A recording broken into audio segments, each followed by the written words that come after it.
Hello! On est à la journée 5. We're getting there. Toujours un choc de voir sa face. Les influenceurs québécois n'hésitent pas à partager leurs expériences sur les réseaux sociaux. Ils rejoignent ainsi un plus jeune public dont l'estime d'eux-mêmes est parfois plus fragile. Je me suis mis devant un mur blanc. Dernière soirée avec ce nez-là. Je vous montre ça ressemble de quoi de côté.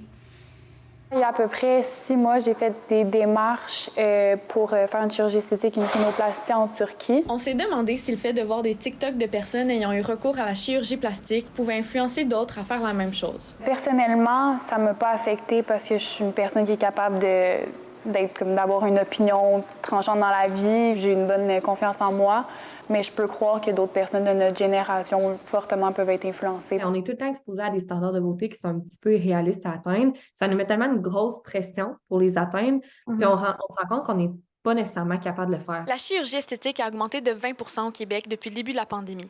Les chirurgies les plus fréquentes sont la liposuction et l'augmentation mammaire. Parmi les plus de 140 chirurgiens plastiques et esthétiques au Québec, nous avons rencontré Joseph Bouméry à sa clinique. C'est sûr que les hommes se font rares ici. Presque 90 95 % sont des femmes. Principalement ici, avec mon expertise, ils viennent surtout pour les seins. Puis les implants mammaires, quand tu regardes ici, c'est lourd, hein? Tu tiens comme ça, tiens-le.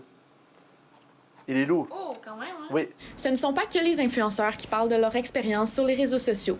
Les chirurgiens y font aussi la promotion de leurs services.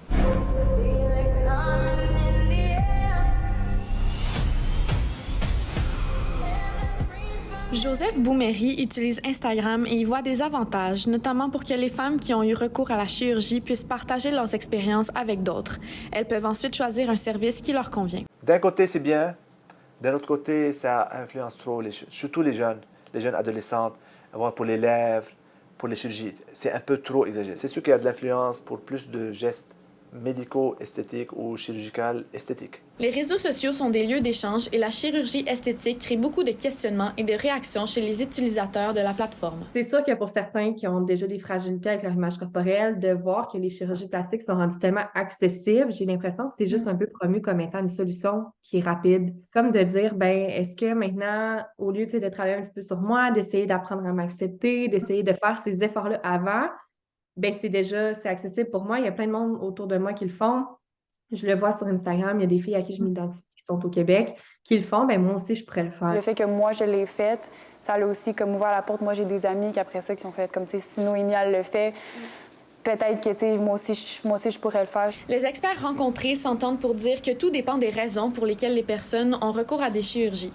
C'est pas toujours les patientes qui ont besoin de chirurgie qui viennent ici. Il faut regarder à la base ce qu'elles veulent exactement, la raison pourquoi elles veulent. Est-ce que c'est une déformation que ça les dérange? Parfois, si la déformation est là, puis nous, on est capable de le corriger, si elle peut se permettre de le faire, pourquoi pas? Elle le fait, ça va améliorer son corps, son estime de soi, elle peut continuer sa vie. C'est une motivation qui est intrinsèque, qui part de la personne, que cette personne-là, depuis 15 ans, qu'elle n'aime pas son nez, puis qu'au final, elle se dit, ben, avec la chirurgie, je pense que je vais avoir des résultats positifs, puis que je vais être contente, je vais m'aimer plus. Ça faisait des années que je voulais le faire, c'était pas juste un coup de tête. Puis finalement, quand j'ai juste écouté ma voix intérieure, je le fais, puis on s'en fout des avis. C'est juste ça qui m'a délivré un peu. Là. Emilia Gagné-Vincent pour le Montréal Campus.